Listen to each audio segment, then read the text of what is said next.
चलिए नमस्कार, स्वागत है एक बार फिर से आप सभी का बीपीएससी मेकर के एक और एपिसोड में। आज के इस क्लास को हम प्रारंभ करें उससे पहले पिछले वीडियो में जो हमने आपसे 3 प्रश्न पूछा था, सबसे पहले वो देख लेते हैं। तो इसके तहत हमने आपसे पहला प्रश्न पूछा था कि हाल ही में नीति आयोग द्वारा एक्सपोर्ट इंडेक्स यानी कि निर्यात सूचकांक जारी किया गया और इसमें बिहार को ओवरऑल कौन-सा स्थान मिला है? तो इसका जो राइट आंसर था ये था कि 22वां स्थान बिहार को मिला है। और बिहार में अगर हम जिलों की बात करें तो जिलों में बेगूसराय बिहार में सबसे आगे है निर्यात के मामले में। और बिहार के बारे में जो जानकारी हमने आपको दिया कि जो पूरे भारत से निर्यात हो रहा है उसमें बिहार की जो हिस्सेदारी है वो 0.52% है। ये भी यहाँ पर आप ध्यान रखेंगे, बिहार की हिस्सेदारी या फिर कह सकते हैं बिहार की जो भागीदारी है वो है 0.52%। इसको हम यहाँ पर आज के भी वीडियो में विस्तार से देखेंगे। एक प्रश्न में हमने इसके बारे में आपको जानकारी दिया है। वहीं पे दूसरा प्रश्न हमने आपसे पूछा था कि हाल ही में महाराष्ट्र सरकार ने किसे प्रथम उद्योग रत्न पुरस्कार से सम्मानित किया है।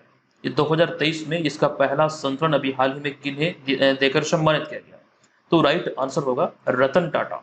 और तीसरा प्रश्न हमने आपसे पूछा था कि दिल्ली पुस्तक मेले के कौन से संस्करण का आयोजन हाल ही में प्रगति मैदान में किया गया है।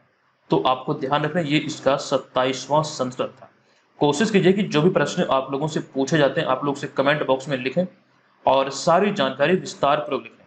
आपको पता है कि ये सीरीज बिहार के प्रतियोगी परीक्षाओं पर केंद्रित है। चाहे आप बिहार में आयोजित होने वाले किसी भी प्रतियोगी परीक्षा की तैयारी में लगे हैं, इस सीरीज को देखिए, रेगुलर देखिए, इससे आपकी तैयारी बेहतर होगी। इसमें बिहार, राष्ट्रीय, अंतर्राष्ट्रीय तीनों घटनाओं का संग्रह होता है। पहले आप यहाँ पर इस वीडियो को देख लीजिए। अगर आपको लगे कि इस वीडियो श्रृंखला से आपकी हेल्प हो सकती है तो इसका प्रीवियस पार्ट जो हमने चैनल पर अपलोड किया है आप उसे जरूर देखिएगा। और साथ ही Bihar special monthly current affairs का संग्रह भी आपको वहाँ पर चैनल पर प्लेलिस्ट में मिल जाएगा, तो वहाँ से आप उसे भी देखकर अपनी तैयारी को बेहतर बना सकते हैं। चलिए अब यहाँ पर हम आ चुके हैं आज के इस वीडियो के पहले प्रश्न पे। तो ये हमारा पहला प्रश्न है कि बिहार में जैविक खेती को बढ़ावा देने के लिए राज्य सरकार के द्वारा कितने रुपए की निकासी एवं व्यय की स्वीकृति दी गई है। तो इस प्रश्न का जो हमारा राइट आंसर होगा ये होगा 30 करोड़। और विकल्प नंबर सी यहाँ पर इस प्रश्न का राइट आंसर होगा। एग्जैक्ट जो डेटा है आप ध्यान रखेंगे 30.16 करोड़। इतने रुपए की निकासी और व्यय की स्वीकृति अभी हाल ही में बिहार कैबिनेट द्वारा दिया गया। और यहाँ पर इसको लेकर कुछ चीजें हमने आपके समक्ष रखा है। जैसे कि पहला पॉइंट है कि बिहार में जैविक खेती को बढ़ावा देने के लिए राज्य सरकार के द्वारा चतुर्थ यानी कि चौथे कृषि रोड मैप के अंतर्गत परंपरागत कृषि विकास योजना के कार्यान्वयन हेतु वित्त वर्ष 2023 से 24 के लिए 30.16 करोड़ रुपए की निकासी एवं व्यय की स्वीकृति दी गई है। तो ये यहाँ से आप ध्यान रखेंगे, चौथे कृषि रोड मैप के अंतर्गत परंपरागत कृषि विकास योजना के अंतर्गत इसके क्रियान्वयन के लिए वित्त वर्ष 2023 से 24 के लिए इतनी राशि की निकासी और क्या कह सकते हैं व्यय का स्वीकृति दिया गया है। दरअसल यहाँ पर देखिए चौथे कृषि रोड मैप की बात आई है तो इसको लेकर भी हमने आपको जानकारी दिया था, उसे यहाँ पर देख लेते हैं। इसकी शुरुआत अभी हाल ही में जो हुई है 2023 में, किस तिथि को हुई है और ये कब तक संचालित होगी, तो इसी के बारे में यहाँ पर ये पॉइंट दिया गया है कि बिहार में चौथा कृषि रोड मैप 1 अप्रैल 2023 से लागू है। इसकी अवधि जो होगी ये समाप्त जो होगी 31 मार्च 2028 तक। हालांकि यहाँ पर हमने आपको बताया है कि बिहार में अब तक 3 कृषि रोड मैप सफलतापूर्वक संचालित हो चुके हैं, वो भी हम यहाँ पर आगे देखेंगे। लेकिन उससे पहले यहाँ पर जैविक खेती की जो बात हो रही है इसको लेकर चीजों को हम एक पॉइंट में और देख लेते हैं। तो वर्तमान में बिहार के 12 जिलों जिनमें कि बेगूसराय, पटना, समस्तीपुर, बक्सर, सारण, कटिहार, भोजपुर, भागलपुर, खगड़िया, मुंगेर, वैशाली और लखीसराय, तो इन 12 जिलों में या फिर इन 12 जिलों के गंगा नदी के किनारे तकरीबन 14,000 हेक्टेयर में जैविक खेती की जा रही है। अच्छा, ये तो बात हुई यहाँ पर जैविक कृषि की। हालांकि यहाँ पर कृषि और बागवानी से जुड़े हुए कुछ और भी फैक्ट की बात करें जो कि हाल ही के दिनों में खबरों का विषय है, जहां से आपके एग्जाम में प्रश्न पूछे जा सकते हैं। तो उनमें से 3-4 फैक्ट है, कुछ रिपोर्ट भी शायद यहाँ पर है। यहाँ पर हम चीजों को विस्तार पूर्वक देख लेते हैं जहां से एग्जाम में प्रश्न बनने की प्रबल संभावना है। तो सबसे पहले यहाँ पर हम बात करेंगे कृषि रोड मैप के बारे में। जैसा कि अभी हमने आपको बताया कि बिहार में अब तक 3 कृषि रोड मैप सफलतापूर्वक संचालित किया जा चुका है और चौथा अभी संचालित है। तो इसके तहत जो पहला कृषि रोड मैप की अगर हम बात करें तो आपको ध्यान रखना ये 2008 में लागू हुआ था और इसमें बीज उत्पादन के साथ किसानों की उत्पादकता बढ़ाने पर जोर दिया गया था। दूसरे कृषि रोड मैप की बात करें तो ये वर्ष 2012 में लागू हुआ जिसमें किसानों की उत्पादकता बढ़ाने पर जोर दिया गया था। तीसरे कृषि रोड मैप की बात करें तो तीसरा कृषि रोड मैप जो लागू हुआ ये ईस्वी था 2017। इसमें ऑर्गेनिक खाद, कृषि बिजली तथा मत्स्य और दुग्ध उत्पादन पर जोर दिया गया। वहीं पर चौथे कृषि रोड मैप की बात करें जिसकी शुरुआत अभी हाल ही में 1 अप्रैल 2023 को हुई है, जो जानकारी यहाँ पर हमने आपको दिया, ये 1 अप्रैल 2023 को लागू हुआ है और इसके तहत आपको ध्यान रखना है कि मोटे अनाज तथा दलहन तिलहन की उत्पादकता पर जोर दिया जाएगा। तो ये सारी बातें यहाँ से, ये बिहार से या फिर कृषि रोड मैप से संबंधित है, सारी जानकारी यहाँ से आप ध्यान रखेंगे। इसके अतिरिक्त यहाँ पर हम बात कर लेते हैं अंतर्राष्ट्रीय कृषि बागवानी प्रदर्शनी के बारे में। ये 2023 में जो भी हाल ही में प्रगति मैदान नई दिल्ली में आयोजित हुआ, यहाँ पर बिहार को एक सम्मान मिला है। दरअसल ये कृषि बागवानी से संबंधित है और यहाँ पर आपको ध्यान रखना है कि बिहार कृषि विभाग के उद्यान निदेशालय को प्रगति मैदान नई दिल्ली में हुए अंतर्राष्ट्रीय कृषि बागवानी प्रदर्शनी में 23 जुलाई 2023 को पहला पुरस्कार मिला है। और बिहार को जो पुरस्कार मिला है, यह बागवानी को बढ़ावा देने के लिए पुरस्कार दिया गया है। ये चीजें यहाँ से आप ध्यान रखेंगे, ठीक है। इसके अतिरिक्त यहाँ पर अगर हम बात करें कृषि कर्मण पुरस्कार की, तो अब तक बिहार को 5 बार कृषि कर्मण पुरस्कार दिया जा चुका है। तो इसके तहत आप ध्यान रखेंगे कृषि कर्मण पुरस्कार जो मिला था पहली बार, वो 2011-12 में चावल के लिए और 2012-13 में गेहूं के लिए तथा 2015-16 और 16-17 में मक्का और फिर 17-18 में गेहूं के सर्वाधिक उत्पादन के लिए, ठीक है। तो इस प्रकार से यहाँ पर आपको ये ध्यान रखना है कुल 5 बार बिहार को अब तक कृषि कर्मण पुरस्कार से सम्मानित किया जा चुका है। और बिहार बजट को लेकर एक जानकारी हमने आपको दिया था कि वित्त मंत्री विजय कुमार चौधरी ने वित्त वर्ष 2023-24 के लिए 2,61,885 करोड़ रुपए का बजट पेश किया है। और इन बजट में यानी कि इतनी जो राशि जो बजट में पेश किया गया है, तो इसमें शिक्षा नहीं बल्कि कृषि विभाग के लिए कितनी राशि का प्रावधान किया गया है, तो 3,639 करोड़ रुपए की जो राशि है ये कृषि विभाग के लिए आवंटित किया गया है। तो कृषि से जुड़ी हुई ये सारी जानकारी यहाँ से ध्यान रखें। हालांकि एक और यहाँ पर है, जैसे हम बात कर लेते हैं जीआई टैग के बारे में। यहाँ पर इंपॉर्टेंट आपके लिए ये है कि मरचा चावल को अभी हाल ही में जीआई टैग मिला है। ये बिहार से छठा कृषि उत्पाद है जिसे जीआई टैग मिला है और मूल रूप से ये पश्चिमी चंपारण से संबंधित है। ऐसे तो पश्चिमी चंपारण के 6 प्रखंड में ये मरचा चावल का उत्पादन होता है, लेकिन जो जीआई टैग दिया गया या फिर जो मुख्य उत्पादक क्षेत्र है मरचा चावल का, ये पश्चिमी चंपारण का चनपटिया प्रखंड है। तो ये सारी बातें यहाँ से ध्यान रखें। हालांकि बिहार को जो जीआई टैग मिला है ये खाद्य पदार्थ, हस्तकला और कृषि कैटेगरी में अब तक मिला है।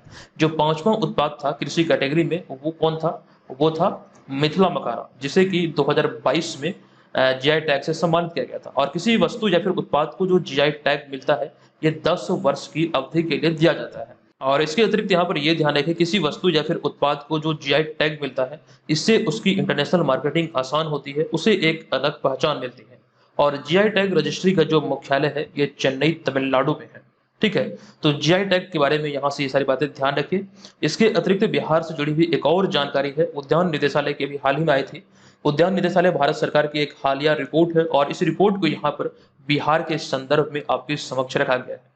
अब यहाँ पे हमारा इसमें पहला पॉइंट है कि लीची, मशरूम, मखाना और लंबी भिंडी के उत्पादन में बिहार देश में पहले स्थान पर है। आलू के उत्पादन में तीसरे स्थान पर, आम और शहद उत्पादन की बात करें तो चौथे स्थान पर, केला उत्पादन में बिहार अब देश में 7वें स्थान पर है। हालांकि इन सभी को अगर हम प्रतिशतता के दृष्टिकोण से देखें तो उसको भी यहाँ पर नीचे दर्शाया गया है। ये रिपोर्ट अभी हाल ही में उद्यान निदेशालय का आई थी। इन सारे तथ्यों को आप बिल्कुल भी हल्के में ना लेंगे, इस तरह से यहाँ से एग्जाम में प्रश्न बनते हैं, तो सारी बातों को ध्यान रखिएगा। चलिए फिलहाल यहाँ पर इसे हम स्किप करते हुए चलते हैं आगे और अगला हमारा होगा दूसरा प्रश्न।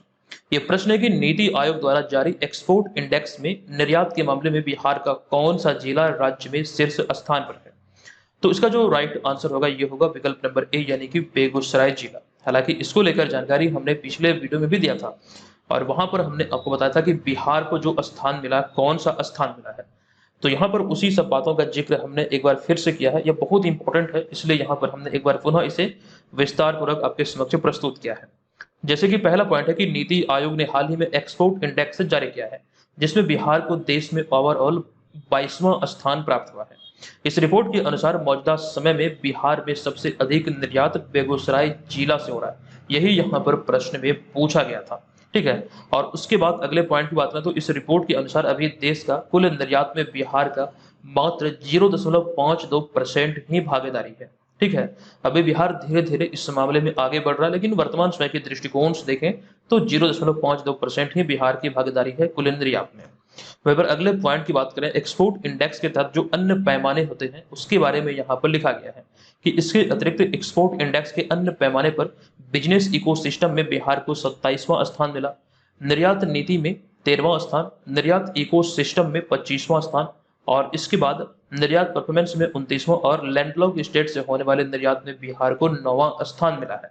तो इसके अंतर्गत कुछ कैटेगरी है, तो इसको लेकर भी आपको चीजों को यहाँ से ध्यान रखना है, यहाँ से भी हो सकता है एग्जाम में प्रश्न बने। तो ये सारी बातें खास करके यहाँ से ध्यान रखिए। और नीति आयोग जो है, ये नीति आयोग बीपीएससी का एक फेवरेट टॉपिक है, यहाँ से कई बार आपके एग्जाम में प्रश्न बने हैं। नीति आयोग की जो स्थापना हुई 1 जनवरी 2015 को हुई। ये जो योजना आयोग के स्थान पर गठित एक संस्था है, और योजना आयोग की स्थापना जो हुई थी वर्ष 1950 में थी। और एक चीज यहाँ पे ये ध्यान रखें, जिस प्रकार से योजना आयोग में जो योजना आयोग के अध्यक्ष हुआ करते थे भारत के प्रधानमंत्री, उसी प्रकार से नीति आयोग में भी जो अध्यक्ष होते हैं वो भारत के प्रधानमंत्री होते हैं। और नीति आयोग में एक प्रश्न इस प्रकार से पूछा गया एग्जाम में यहाँ से कि नीति आयोग में नीति का फुल फॉर्म क्या है? तो national institute for transforming India, ये इसका पूरा नाम होता है। अब यहाँ पे देखिए एक्सपोर्ट इंडेक्स के बारे में वही सारी बातों का जिक्र पुनः हमने कर दिया है, आप चाहे तो स्क्रीनशॉट ले सकते हैं। ये बहुत इंपॉर्टेंट है, हो सकता है यहाँ से आपके एग्जाम में प्रश्न बने। बिहार का भागीदारी कितना है, बिहार का कौन सा स्थान मिला, और इसके अंतर्गत यानी कि कौन सा जिला बिहार में अव्वल रहा, ये सारी बातें यहाँ से एग्जाम में प्रश्न के रूप में पूछे जाएंगे। हालांकि ये भी आपके लिए इंपॉर्टेंट है।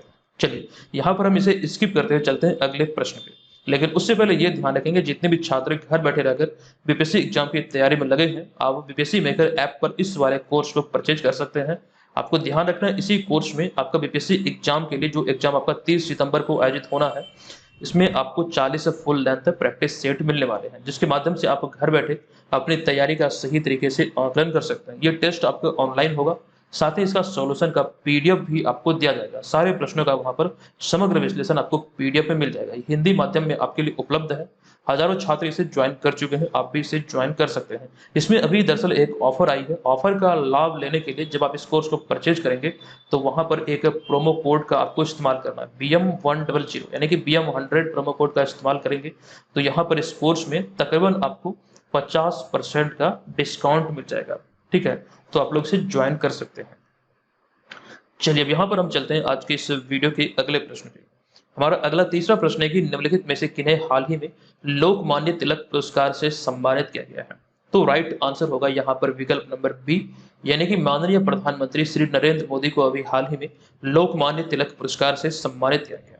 अब चीजों को यहाँ पर हम विस्तार से देखें तो हाल ही में प्रधानमंत्री नरेंद्र मोदी को पुणे में लोकमान्य तिलक पुरस्कार से सम्मानित किया गया है। ये यहाँ पर आपको ध्यान रखना है, पुणे में आयोजित एक समारोह में इन्हें सम्मानित किया गया। अगला पॉइंट है कि यह पुरस्कार 1983 में तिलक स्मारक मंदिर ट्रस्ट द्वारा स्थापित किया गया था। और नेक्स्ट पॉइंट यहाँ पर है कि प्रत्येक वर्ष 1 अगस्त को लोकमान्य बाल गंगाधर तिलक की पुण्यतिथि पर यह पुरस्कार दिया जाता है। अच्छा, यहाँ पर एक ईस्वी आया 1983 में ही भारत ने पहली बार आईसीसी एक दिवसीय क्रिकेट विश्व कप का खिताब अपने नाम किया था, और उस समय जो कप्तान थे टीम के वे थे कपिल देव। हालांकि दूसरी बार भारत ने इस खिताब को 2011 में महेंद्र सिंह धोनी की अगुवाई में अपने नाम किया था। तो कुल मिलाकर 2 बार आईसीसी एक दिवसीय क्रिकेट टूर्नामेंट का खिताब भारत ने अपने नाम किया है। तो ये सारी बातें भी आपको ध्यान रखना है। अब यहाँ पर जो हम चर्चा कर रहे हैं लोकमान्य तिलक और प्रधानमंत्री नरेंद्र मोदी के बारे में, तो यहाँ से जो प्रश्न एग्जाम में बन सकते हैं, एक नया सेक्शन हमने इस सीरीज में ऐड किया है कि प्रश्न जो यहाँ से परीक्षा में आएंगे। दरअसल हमने यहाँ पर बाल गंगाधर तिलक या फिर लोकमान्य तिलक की चर्चा किया, तो ऐसे में 3-4 प्रश्न ऐसे हैं जो कि कई बार एग्जाम में रिपीट हुए हैं। जो अति महत्वपूर्ण प्रश्न है वो आपको इस सेक्शन में इस प्रकार से अब देखने को मिलेगा चैनल पर। तो सबसे पहला प्रश्न है कि भारतीय और शांति के जनक के रूप में किसे जाना जाता है? तो बाल गंगाधर तिलक को। दूसरा प्रश्न है कि स्वराज मेरा जन्मसिद्ध अधिकार है और मैं इसे लेकर रहूंगा का नारा किसने दिया था? तो बाल गंगाधर तिलक का एक प्रसिद्ध नारा है। तीसरा प्रश्न है कि गीता रहस्य के लेखक कौन है? तो बाल गंगाधर तिलक है। पेपर अगले प्रश्न की बात करें, केसरी समाचार पत्र जो कि मराठी भाषा का एक समाचार पत्र था, ये किसने शुरू किया था? तो बाल गंगाधर तिलक के द्वारा शुरू किया गया था। यहाँ पर इंडिकेट भी कर दिया गया है, यह मराठी में इसकी शुरुआत की गई थी केसरी समाचार पत्र की। तो यहाँ से आपको इतनी सारी जानकारी ध्यान रखना है। हालांकि प्रधानमंत्री नरेंद्र मोदी की जो हम लोग चर्चा कर रहे थे, तो प्रधानमंत्री नरेंद्र मोदी को विभिन्न देश और संस्था द्वारा जो अभी हाल ही में सम्मान मिले हैं, उसको लेकर भी चीजों को ध्यान रखना है। दरअसल अभी हाल ही में 2023 में फिजी द्वारा the companion of the order of Fiji award से इन्हें सम्मानित किया गया है। ये 2023 वाला है, लेकिन इससे पहले भी कई सम्मान इन्हें मिले हैं, जो आप यहाँ पर इस सूची में देख सकते हैं। इन सब में 2 दिन बहुत इंपॉर्टेंट है, जैसे कि यहाँ पर जो है दक्षिण कोरिया वाला सियोल शांति पुरस्कार से इन्हें सम्मानित किया गया वर्ष 2019 में। इसके बाद एक और है संयुक्त राष्ट्र पर्यावरण कार्यक्रम के तहत champion of the earth award से 2018 में इन्हें सम्मानित किया गया था। ये 2-3 फैक्ट या फिर 2-3 जो है ये बहुत ज्यादा इंपॉर्टेंट है, यहाँ से पूछे जा सकते हैं। हालांकि प्रधानमंत्री नरेंद्र मोदी की बात करें तो इनका जन्म हुआ था 17 सितंबर 1950 को गुजरात में, और इसको लेकर एक यहाँ पर यह ध्यान है कि 26 मई 2014 को वे पहली बार भारत के प्रधानमंत्री बने थे। और आपको यहाँ पर एक जानकारी दे दूं कि 26 मई 2023 को बतौर प्रधानमंत्री इनका 9 साल का कार्यकाल पूरा हुआ है। यानी कि 9 साल का कार्यकाल मतलब ये इनका दूसरा कार्यकाल है, तो 9 साल का कार्यकाल इनका पूरा हुआ भी हाल ही में 26 मई 2023 को। अब यहाँ पर हम चलते हैं अगले प्रश्न पे। हमारा अगला चौथा प्रश्न है कि हाल ही की घोषणा के अनुसार सितंबर 2022 में विश्व कॉफी सम्मेलन की मेजबानी कौन सा भारतीय शहर करेगा?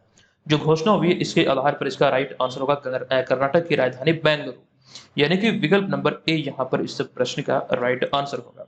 अब यहाँ पर आपको जानकारी दे दूं कि कॉफी बोर्ड ऑफ इंडिया के साथ मिलकर अंतर्राष्ट्रीय कॉफी संगठन 25 से 28 सितंबर 2023 तक बेंगलुरु में विश्व कॉफी सम्मेलन आयोजित करेगा। ये आप यहाँ पर ध्यान रखेंगे, 25 से 28 सितंबर यानी कि अगले महीने ये आयोजित होना है, और ये भारत में पहली बार इस प्रकार का या फिर कह सकते हैं विश्व कॉफी सम्मेलन का आयोजन होगा, और इसके लिए चयन किया गया है कर्नाटक का बंगलोर शहर को। अब यहाँ भी हमारा अगला पॉइंट है, इसी को यहाँ पे लिखा गया, यह पहली बार है जब भारत में कह सकते हैं पहली बार विश्व कॉफी सम्मेलन आयोजित किया जाएगा, और इसके लिए जो चयन किया गया है ये कह सकते हैं कॉफी सम्मेलन बेंगलोर में किया जाएगा। बेंगलोर शहर इस तरह का कह सकते हैं मेजबानी करने वाला भारत का पहला शहर बना है या फिर बनेगा।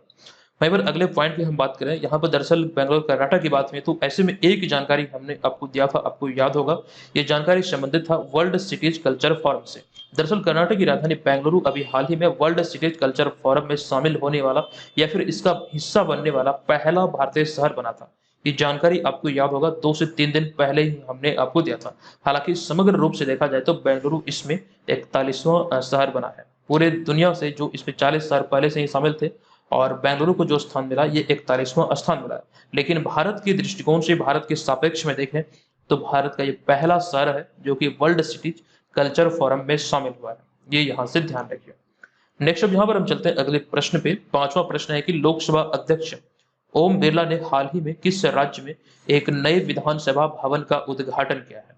तो राइट आंसर होगा इसका विकल्प नंबर यहाँ पर सी, यानी कि असम।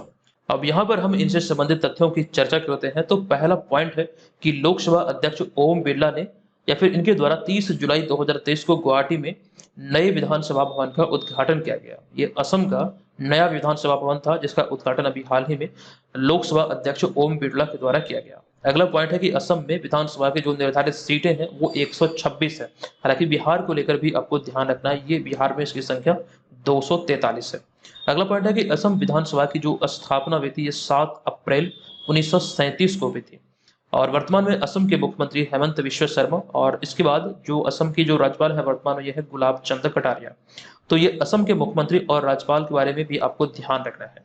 अगले पॉइंट में हम यहाँ पर बात करें विधानसभा सदस्य बनने के लिए न्यूनतम आयु कितनी होनी चाहिए या फिर इसका क्या प्रावधान है वो आप यहाँ पर देख रहे हैं। दरअसल विधानसभा के सदस्य बनने के लिए भारतीय नागरिक होना आवश्यक है तथा न्यूनतम आयु 25 वर्ष हो, अर्थात कहने का सेंस यह है कि 25 वर्ष की आयु को क्रॉस कर चुके हैं। तो आप यहाँ पर इन सारी चीजों को ध्यान रखिए। हालांकि कुछ चीजें यहाँ पर हमने आपके समक्ष रखा है जहां से आपके एग्जाम में प्रश्न बनेंगे। तो विधानसभा का जो कार्यकाल सामान्यतः होता है ये कितने साल का होता है? तो ये 5 साल का होता है। वहीं पर हम बात करें विधानसभा का नेता कौन होता है, तो संबंधित राज्य के मुख्यमंत्री विधानसभा का नेता होता है। और राज्य मंत्रिमंडल में कितने सदन होते हैं? तो 2 सदन होते हैं, एक तो होता है विधानसभा और एक होता है विधान परिषद। अच्छा, यहाँ पर मैं आपसे एक प्रश्न पूछ रहा, अभी जो हमने आपको बताया कि बिहार विधानसभा की जो सीटों की संख्या निर्धारित है वो है 243। अब यहाँ पर आप लोग कमेंट कीजिएगा कि बिहार विधान परिषद की कितनी सीटें निर्धारित है, देखते हैं कितने लोगों को पता है। चलिए, अब यहाँ पर हमारा अगला जो पॉइंट है कि किसी राज्य की विधानसभा में अधिकतम कितने सदस्य हो सकते हैं? तो अधिकतम 500 सदस्य, और न्यूनतम की बात में तो न्यूनतम सदस्यों की संख्या होगी 60। तो इतनी सारी जानकारी यहाँ से ध्यान रखें। अब अगले पॉइंट में हम यहाँ पर बात करेंगे सेवानिवृत्ति और नियुक्ति की आयु से संबंधित। हालाँकि यहाँ पर जो अभी हमने आपको बताया कि विधानसभा सदस्य बनने के लिए जो आप यहाँ पर देख रहे हैं कि न्यूनतम जो आयु है वो 25 वर्ष होनी चाहिए। अब यहाँ पर इसी को ध्यान रखते हुए यहाँ पर भी हम आपको बता देते हैं। हालाँकि हमने पहले भी आपको बताया है, ये इम्पोर्टेंट है इसीलिए यहाँ पर हम बार-बार आपके समक्ष इसे लेकर आ रहे हैं। दरअसल यहाँ पर आपको ये ध्यान रखना है कि सेवानिवृत्ति की आयु की जब भी बात होगी, तो सर्वोच्च न्यायालय के न्यायाधीश की जो सेवानिवृत्ति की जो आयु होती है, यानी कि रिटायरमेंट की जो आयु होती है, वो 65 वर्ष होती है। लेकिन उच्च न्यायालय यानी कि हाईकोर्ट की बात करें तो हाईकोर्ट में इसकी जो आयु का निर्धारण होता है वो 62 वर्ष होता है, यानी कि जो सेवानिवृत्ति की जो आयु होती है वो 62 वर्ष होता है। वहीं पे नियुक्ति की आयु की बात करें तो राष्ट्रपति व उपराष्ट्रपति पद के लिए न्यूनतम आयु जो होती है नियुक्ति के लिए 35 वर्ष, राज्यसभा सदस्य के लिए न्यूनतम आयु 30 वर्ष, लोकसभा सदस्य के लिए 25 वर्ष। अच्छा, इसके अतिरिक्त एक जानकारी हमने आपको ये भी दिया था, जो आप यहाँ पर राज्यसभा देख रहे हैं, ये भारतीय संसद का उच्च सदन होता है, जो कि अस्थायी सदन भी इसे कहा जाता है, इसे कभी भी भंग नहीं किया जा सकता है। और लोकसभा की बात करें तो लोकसभा ये इसका निचला सदन होता है। तो इतनी सारी जानकारी भी यहाँ से आप ध्यान रखेंगे। अब यहाँ पे हम आ चुके हैं अगले छठे प्रश्न पे। ये प्रश्न है कि निम्नलिखित में से किनके द्वारा हाल ही में doctor APJ Abdul Kalam memories never die पुस्तक का विमोचन किया गया? तो अभी हाल ही में इस पुस्तक का विमोचन किनके द्वारा किया गया? तो इस प्रश्न का जो राइट आंसर होगा ये होगा विकल्प नंबर सी, यानी कि अमित शाह। केंद्रीय गृह मंत्री अमित शाह के द्वारा अभी हाल ही में इसका उद्घाटन किया गया। आप तस्वीर के भी माध्यम से इसे देख सकते हैं। अब यहाँ पर आपको जानकारी दे दूं कि हाल ही में केंद्रीय गृह मंत्री अमित शाह रामेश्वरम तमिलनाडु में doctor APJ Abdul Kalam memories never die पुस्तक का विमोचन किया है। अच्छा, इस पुस्तक की बात करें तो यहाँ पर आप ये ध्यान रखेंगे, यह पुस्तक तमिल पुस्तक नीने वुगा लुक्कू माराना मिल्लई का अंग्रेजी अनुवाद है, जिसका नाम है क्या है? तो doctor APJ Abdul Kalam memories never die, ये इसका नाम है। और इस पुस्तक के लेखक की बात करें तो आपको ध्यान रखना है, जिसे एपीजे अब्दुल कलाम की भतीजी डॉक्टर नाजिमा मरेकयार और प्रतिष्ठित इसरो वैज्ञानिक डॉक्टर वाई एस राजन के द्वारा लिखा गया संयुक्त तौर पर। यहाँ पर इसके लेखक से संबंधित भी एग्जाम में प्रश्न बन सकते हैं, ये भी ध्यान रखिएगा ये किसकी रचना है। अब यहाँ पर अगले पॉइंट की हम बात करें, यहाँ पर हमने कुछ चीजें एक्स्ट्रा फैक्ट में शामिल किया कि मिसाइल मैन कहे जाने वाले डॉक्टर एपीजे अब्दुल कलाम का जन्म 15 अक्टूबर 1931 को रामेश्वरम तमिलनाडु में हुआ था। अच्छा, यहाँ पर मैं आपको ये इसलिए बता रहा हूँ, दरअसल रामेश्वरम तमिलनाडु से संबंधित प्रश्न एग्जाम में कई बार पूछे गए हैं इस प्रकार से कि एपीजे अब्दुल कलाम का जन्म कहाँ हुआ था निम्नलिखित में से। ठीक है, आप लोग बहुत बार देखे होंगे सेट में, तो इनका जन्म हुआ था तमिलनाडु के रामेश्वरम में 15 अक्टूबर 1931 को। अगला पॉइंट यहाँ पर है कि उन्होंने भारत के 11वें राष्ट्रपति के रूप में अपनी सेवा दी थी और उनका जो कार्यकाल था वो था वर्ष 2002 से 2007 तक। 11वें राष्ट्रपति बने थे भारत के। हालांकि वर्तमान में जो 15वें राष्ट्रपति यह है द्रौपदी मुर्मू। ठीक है, तो इतनी सारी जानकारी यहाँ से फिलहाल ध्यान रखिए। उसके बाद यहाँ पर हम चलते हैं अगले प्रश्न पे। अगला 7वां प्रश्न है कि हाल ही में मुंबई विश्वविद्यालय ने किस अमेरिकी विश्वविद्यालय के साथ एमओयू पर हस्ताक्षर किया है? तो देखिए यहाँ पर दो विश्वविद्यालय है, एक तो है इलिनॉइस विश्वविद्यालय और सेंट लुइस विश्वविद्यालय, दोनों यहाँ पर इस प्रश्न का राइट आंसर है। तो फाइनल आंसर होगा उपयुक्त में से एक से अधिक, अर्थात विकल्प नंबर ए। अब ये समझौता जो हुआ ये मुंबई विश्वविद्यालय के द्वारा किया गया है। तो मुंबई विश्वविद्यालय ने शैक्षिक सहयोग और विनिमय कार्यक्रमों को बढ़ावा देने के उद्देश्य से इलिनोस विश्वविद्यालय और सेंट लुइस विश्वविद्यालय, जो कि इसके साथ समझौता ज्ञापन पर हस्ताक्षर किया है, ये दोनों विश्वविद्यालय अमेरिका का ही विश्वविद्यालय है, ये यहाँ से ध्यान रखें। अच्छा, यहाँ पर आगे बढ़ने से पहले एक जानकारी आपको दे दूं, जो खास करके बिहार की प्रतियोगी परीक्षाओं की तैयारी में लगे हैं, इस वाले वीडियो को आप लोग जरूर देखेगा, ये जल्द ही चैनल पर अपलोड होने वाला है। इसमें 200 वन लाइनर प्रश्नों का संग्रह किया गया है। ये बिहार स्पेशल है, जिसमें जनवरी से जुलाई 2023 तक के जो चुनिंदे प्रश्न है, हालांकि सभी प्रश्नों को इसमें हमने शामिल नहीं किया है, जो बहुत चुनिंदे हैं जो एग्जाम में पूछे जा सकते हैं, वैसे ही बिहार स्पेशल करंट अफेयर्स के प्रश्नों का संग्रह किया गया है पिछले 7 महीने का। ठीक है, नो डाउट ये आपके एग्जाम की दृष्टिकोण से बहुत इंपॉर्टेंट होगा। इस वीडियो को आप लोग जरूर देखिएगा, जल्द ही ये चैनल पर अपलोड होगा। आप लोग चैनल को सब्सक्राइब जरूर कर लीजिए, और वीडियो अगर पसंद आता हो, अगर हमारा प्रयास आपको अच्छा लगता हो, अगर आपको यहाँ से हेल्प मिलती हो, तो प्लीज वीडियो को लाइक कीजिए और चैनल को सब्सक्राइब करके हमें सपोर्ट जरूर कीजिए। चलिए, अब यहाँ पर हम आ चुके हैं 8वें प्रश्न पे। ये प्रश्न है कि किस देश ने हाल ही में खुद को रुबेला से सफलतापूर्वक मुक्त होने की घोषणा की है? तो इसका जो राइट आंसर है यह है विकल्प नंबर बी, यानी कि भूटान। अब यहाँ पर इसको लेकर जानकारी आपको विस्तार पूर्वक दे दूं। दरअसल हाल ही में भूटान ने रुबेला संक्रमण के सफल उन्मूलन की घोषणा की है, यानी कि अभी हाल ही में भूटान ने ये घोषणा किया है कि रुबेला संक्रमण को उन्होंने पूरी तरह से समाप्त कर दिया है। उन्मूलन का जो अर्थ होता है वो होता है समाप्त करना। अगले पॉइंट की बात करें, रुबेला की बात करें, तो यह एक संक्रामक वायरल संक्रमण है जो कि अक्सर बच्चों और युवा वयस्कों में होता है। ठीक है, यहाँ पर मतलब इस संक्रमण की बात करें तो शरीर में लाल रंग के चकत्ते पड़ जाते हैं, जो आप यहाँ पर तस्वीर के माध्यम से आई होप कि आपको दिख रहा होगा। ये एक कह सकते हैं संक्रमण से होने वाली बीमारी है और वायरस से ये होता है, जिसे कि जर्मन खसरा भी कहा जाता है। ये भी आपको ध्यान रखना है, इस रूबेला संक्रमण को जर्मन खसरा भी कहकर संबोधित किया जाता है और यह मूल रूप से छींकने या फिर खांसने के कारण विषाणु अर्थात वायरस द्वारा फैलता है और एक शरीर से दूसरे शरीर में यह प्रवेश करता है। अच्छा, इससे पहले श्रीलंका और मालदीव रूबेला मुक्त देश घोषित किए जा चुके हैं। हालांकि भारत की दृष्टिकोण से हम देखें तो भारत सरकार ने इसका लक्ष्य 2023 के अंत तक इससे मुक्त होने का रखा है। ठीक है, 2023 के अंत तक ये सारी चीजें यहाँ से आप ध्यान रखिएगा। तो उसके बाद यहाँ पर हम चलते हैं अगले प्रश्न पे। नवा प्रश्न है कि निम्नलिखित में से किसने हाल ही में बेल्जियम ग्रैंड प्रिक्स 2023 का खिताब जीता है? बेल्जियम ग्रैंड प्रिक्स 2023 का खिताब अभी हाल ही में किसने जीता? तो राइट आंसर होगा मैक्स वर्स्टेपन, यानी कि विकल्प नंबर ए यहाँ पर इस प्रश्न का राइट आंसर होगा। जो फार्मूला 1 रेसिंग प्रतियोगिता है और इसके अंतर्गत रेडबुल के रेसर है मैक्स वर्स्टेपन, इन्होंने इस खिताब को अपने नाम किया है।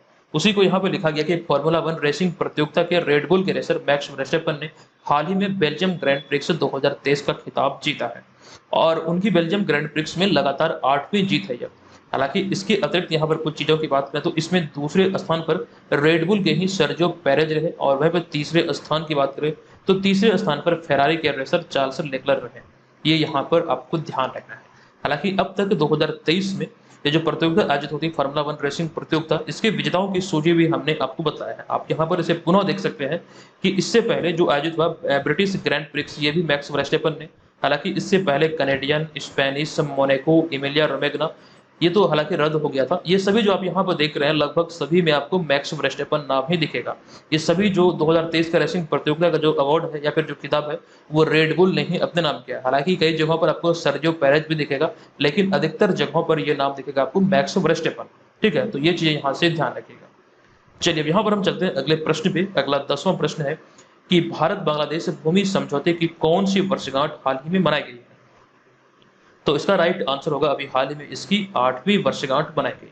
विकल्प नंबर ए यहाँ पर इस प्रश्न का राइट आंसर होगा। आपको जानकारी दे दूं कि हाल ही में भारत बांग्लादेश भूमि सीमा समझौता की 8वीं वर्षगांठ हाल ही में मनाई गई है और दोनों देशों के मध्य ये जो समझौता हुआ था भूमि को लेकर, ये 6 जून 2015 को हुआ था। ठीक है, अब यहाँ पर इसके बारे में कुछ चीजों के बारे में और भी यहाँ पर हम देख लेते हैं कि वर्तमान में बांग्लादेश और भारत 4096 किलोमीटर लंबी अंतर्राष्ट्रीय सीमा रेखा साझा करता है और आपको ये ध्यान रखना है, अगर इस दृष्टिकोण देखें तो पूरी दुनिया में ये 5वां सबसे बड़ा सीमा रेखा जो दो देशों के बीच सीमा रेखा का विभाजन करती है। यहाँ पर हमने नोट नहीं किया, मतलब नहीं लिखा है, आप लोग से नोट कर लीजिएगा। ये 5वीं सबसे बड़ी सीमा रेखा है जो दो देशों के बीच है, भारत और बांग्लादेश।